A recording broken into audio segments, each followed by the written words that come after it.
Oi pessoal, eu sou a professora Tabata, sou a professora de língua portuguesa e hoje eu vim fazer uma revisão para a prova da EPICAR, certo? Então eu selecionei das últimas provas as questões mais pertinentes para corrigi-las com vocês hoje, certo? Então nós vamos começar com uma questão que tem um pequeno texto, mas é importante ressaltar que a prova da EPICAR é basicamente com interpretação de texto, certo? É claro que no meio da prova vai ter uma, duas, três, algumas questões de gramática pura, mas tem muita interpretação de texto também. Então vamos começar com uma questão que tem um pequeno texto sobre escravidão contemporânea. O trabalho escravo de hoje pouco lembra aquele de outrora, com trabalhadores acorrentados ou castigados sobre desmandos vários. Mas nem por isso ele é menos cruel. Senzalas foram substituídas por barracos imundos, correntes foram trocadas por regimes inescapáveis de servidão. O próprio sítio do MPT, Ministério Público do Trabalho, traz uma página especialmente dedicada ao assunto. Trabalho forçado, servidão por dívidas, jornadas exaustivas ou condições degradantes como alojamento precário, água não potável, alimentação inadequada, falta de registro, maus tratos e violência. São alguns dos temas elencados pelo órgão. Bom, então na questão nós temos marque a opção que traz uma análise correta. A. Nas palavras página e precário, o uso do acento gráfico pode ser justificado pela mesma regra. B. Itens elencados significam itens ignorados. C. Desmandos vários significam intensos desmandos. E D. Maus tratos e violências são palavras formadas respectivamente por aglutinação e sufixação. Bom, então a gente vai começar ali de baixo para cima, porque um dos primeiros conteúdos que nós vemos na língua portuguesa é a morfologia. E a alternativa D nos traz conceitos da morfologia da língua portuguesa. Maus tratos e violências são palavras formadas respectivamente por aglutinação e sufixação.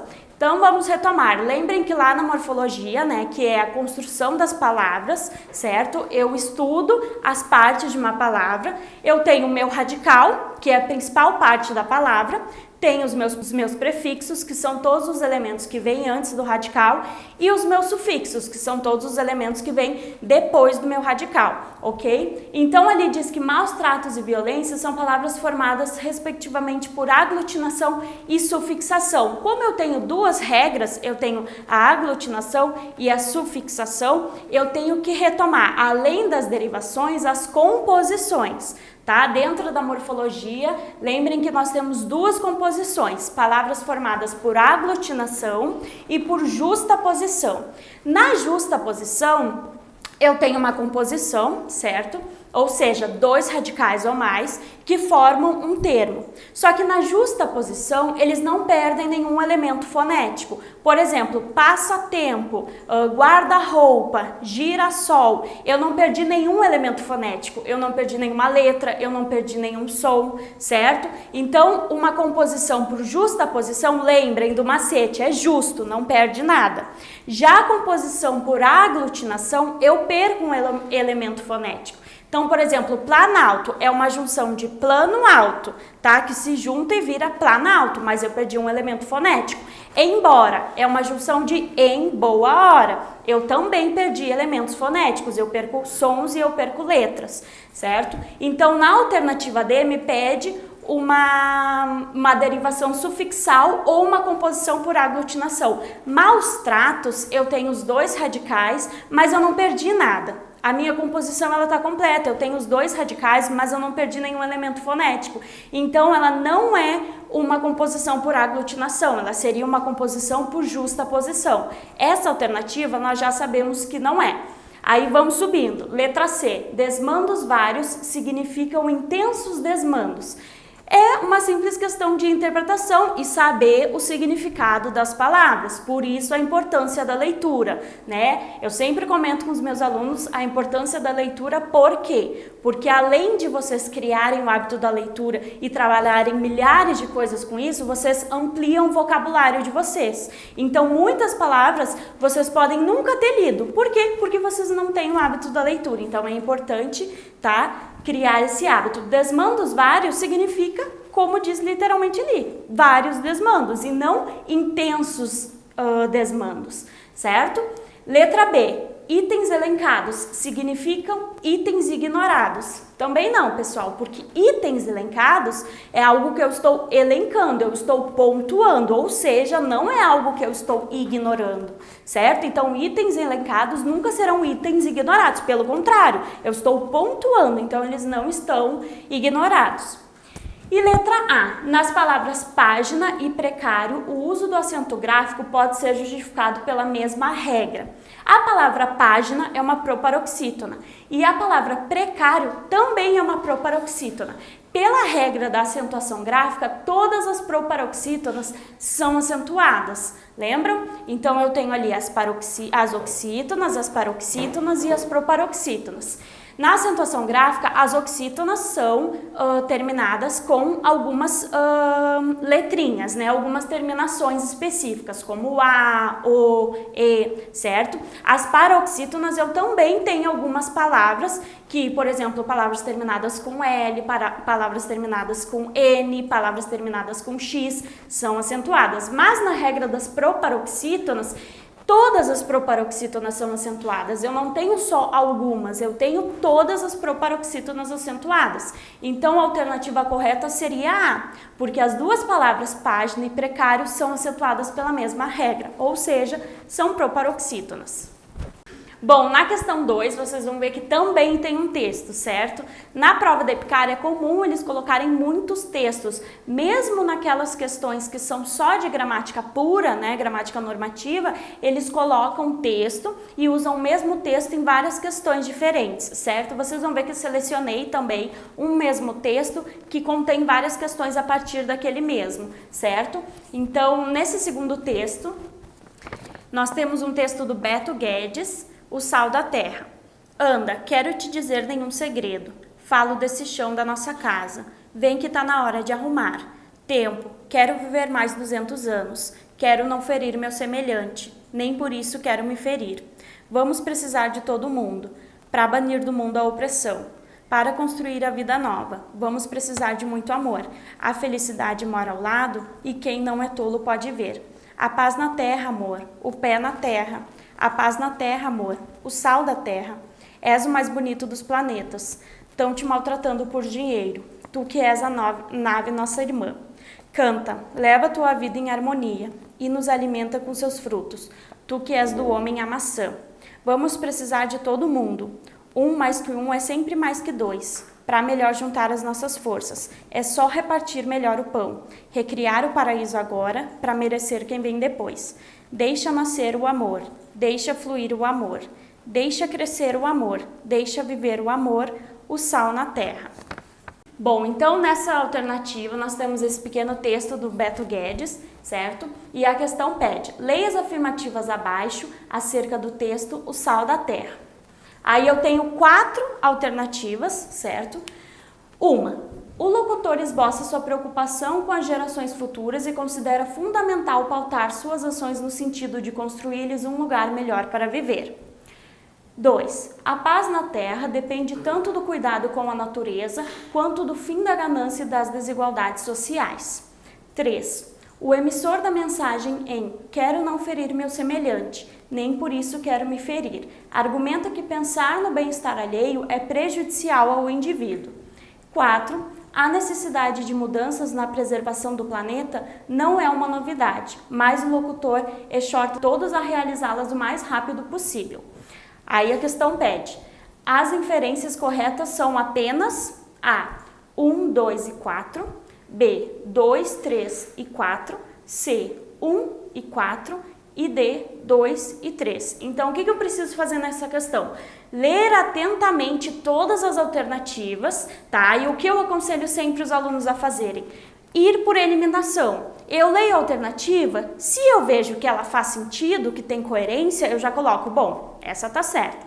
Se eu leio a alternativa e já vejo, não, essa tá totalmente absurda, eu já vou indo por eliminação, para no final eu conseguir formular e saber, ó, todas essas estão corretas e marcar a minha alternativa correta, certo? Então vamos ali, o locutor esboça sua preocupação com as gerações futuras e considera fundamental pautar suas ações no sentido de construir-lhes um lugar melhor para viver. Bom, nós lemos o texto e durante todo o texto nós temos esse conceito de que precisamos cuidar do nosso planeta Terra, né? Precisamos cuidar do nosso planeta para que as futuras gerações tenham um mundo melhor para viver e nós também, né, que estamos aqui. Então, essa faz sentido? Sim, faz sentido, já vou colocar. Essa faz sentido, tá.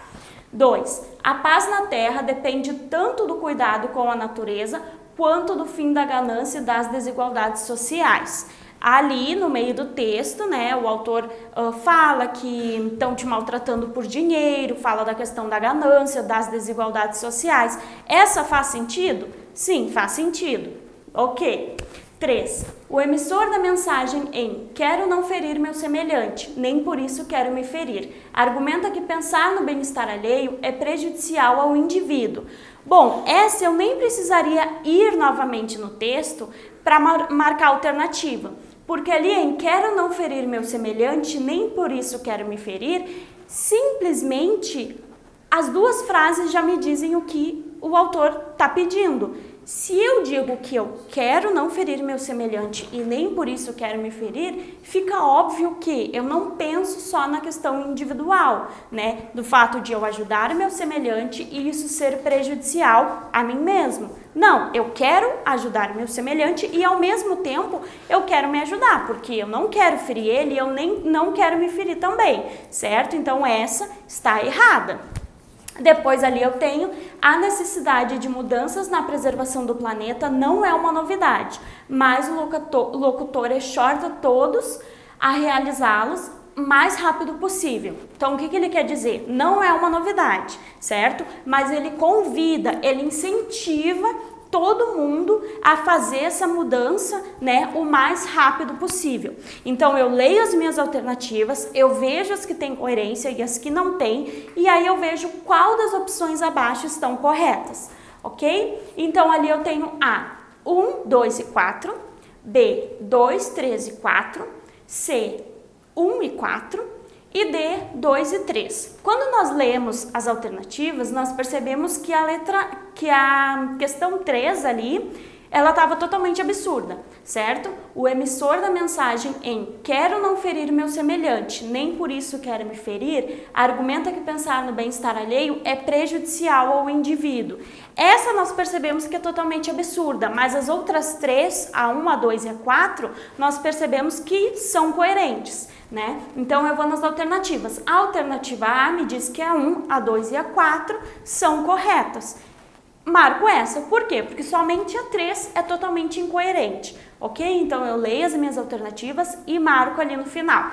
Importante, pessoal, por decorrência do tempo, às vezes nós gastamos mais tempo em uma questão e menos tempo em outra questão, certo? Quando forem questões assim, eu já vou lendo e já vou pontuando, ó, essa é coerente, essa não é coerente, para depois no final eu já saber, ó, essa alternativa aqui diz que a 1, a 2 e a 4 são, e eu marquei aqui que a 1, a 2 e a 4 são coerentes. Ah, então é essa, eu já tenho certeza, já posso marcar, certo? Depois nós temos mais uma questão que envolve um texto, agora falando sobre a literatura. O poder da literatura, José Castelo. Em um século dominado pelo virtual e pelo instantâneo, que poder resta à literatura? Ao contrário das imagens que nos jogam para fora e para as superfícies, a literatura nos joga para dentro. Ao contrário da realidade virtual, que é compartilhada e se baseia na interação, a literatura é um ato solitário, nos aprisiona na introspecção. Ao contrário do mundo instantâneo em que vivemos, dominado pelo tempo real e pela rapidez, a literatura é lenta, é indiferente às pressões do tempo, e ignora o imediato e as circunstâncias. Vivemos em um mundo dominado pelas respostas enfáticas e poderosas, enquanto a literatura se limita a gaguejar perguntas frágeis e vagas. A literatura, portanto, parece caminhar na contramão do contemporâneo. Enquanto o mundo se expande, se reproduz e acelera, a literatura contrai, pedindo que paremos para um mergulho, sem resultados, em nosso próprio interior. Sim, a literatura, no sentido prático, é inútil, mas ela apenas parece inútil. A literatura não serve para nada, é o que se pensa. A indústria editorial tende a reduzi-la a um entretenimento para a beira de piscinas e as salas de espera dos aeroportos. De outro lado, a universidade, em uma direção oposta, mas igualmente improdutiva, transforma a literatura em uma especialidade, destinada apenas ao gozo dos pesquisadores e dos doutores. Vou dizer com todas as letras, são duas formas de matá-la. A primeira, por banalização. A segunda, por um esfriamento que a asfixia. Nos dois casos, a literatura perde sua potência, tanto quando é vista como distração, quanto quando é vista como objeto de estudos. A literatura perde o principal, seu poder de interrogar, interferir e desestabilizar a existência. Contudo, desde os gregos, a literatura conserva um poder que não é de mais ninguém. Ela lança o sujeito de volta para dentro de si e o leva a encarar o horror, as crueldades, a imensa instabilidade e o igualmente imenso vazio que carregamos em nosso espírito. Somos seres normais, como nos orgulhamos de dizer. Cultivamos nossos hábitos, manias e padrões. Emprestamos um grande valor à repetição e ao mesmo. Acreditamos que somos donos de nós mesmos. Mas leia Dostoiévski, leia Kafka, leia Pessoa, leia Clarice, e você verá que rombos se abrem em seu espírito. Verá o quanto tudo isso é mentiroso. Viveremos imersos em um grande mar que chamamos de realidade, mas que, a literatura desmascara isso, não passa de ilusão. A realidade é apenas um pacto que fazemos entre nós para suportar o real. A realidade é norma, é contrato, é repetição, ela é o conhecido e o previsível. O real, ao contrário, é instabilidade, surpresa, desassossego. O real é estranho. A literatura não tem o poder dos mísseis, dos exércitos e das grandes redes de informação. Seu poder é limitado, é subjetivo. Ao lançá-lo para dentro e não para fora, ela se infiltra como um veneno nas pequenas frestas do seu espírito. Mas nele, instalada pelo ato da leitura, que escândalos, que estragos, mas também que descobertas e que surpresas ela pode deflagrar. Não é preciso ser um especialista para ler ficção. Não é preciso ostentar títulos, apresentar currículos ou credenciais. A literatura é para todos, dizendo melhor, é para os corajosos, ou pelo menos para aqueles que ainda valorizam a coragem. Bom, então aqui nós temos um texto enorme falando sobre o poder da literatura, né? Um texto bem simbólico, bem significativo, falando sobre os principais aspectos da literatura, a forma como a literatura é julgada e trabalhada na nossa sociedade. Então ali ele critica duas formas, né, por parte das editoras e da universidade, que fazem com que a literatura perca o seu real sentido, né, sua real potência enquanto arte. Então, nós temos uma questão que diz, na afirmativa, mas ela apenas parece inútil, na linha 19. O advérbio apenas e o verbo parece reiteram o juízo de valor do autor sobre a importância da literatura, que para ele, é um entretenimento para a beira de piscinas e para as salas de espera dos aeroportos. B. Conserva um poder que não é de mais ninguém, com sua capacidade de lançar o sujeito de volta para dentro de si. C. É uma especialidade destinada ao gozo dos pesquisadores e dos doutores. D. Caminha na contramão do contemporâneo, se contraindo, enquanto o mundo expande. Essa questão, pessoal, eu achei ela extremamente pertinente, por quê? Porque se vocês forem perceber, em todas as nossas alternativas, nós temos frases que de fato foram usadas no texto, certo? Então, quem lê as 4 alternativas e passa rapidamente o olho, pensa, mas todas as 4 estão certas, né? Todas as 4 falam de coisas que estão no texto. Sim, todas as 4 falam, porque nós percebemos que em determinado momento ele fala que as editoras, no caso, usam a literatura como uma forma de entretenimento, né? Para beiras de piscinas e salas de esperas de aeroportos. Isso está no texto? Está no texto, que foi quando ele criticou a forma como as editoras trabalham com a literatura. Depois ele coloca ali, é uma especialidade destinada ao gozo dos pesquisadores e dos doutores. Também está no texto? Sim, também está no texto, porque no texto ele diz que tem 2 formas de matar a literatura. A forma como as editoras trabalham com ela, que é essa primeira alternativa que nós lemos, né, como um simples entretenimento. E a segunda forma, que é a forma como a universidade, tá, a academia, o centro acadêmico trabalha com a literatura, que está sempre destinada ao gozo dos pesquisadores e doutores, né? Usam a literatura como uma especialidade. E como eu sempre falo nas aulas, a literatura é uma manifestação artística, como muitas outras manifestações. Então, a literatura, o que é arte. Então, isso também está no texto.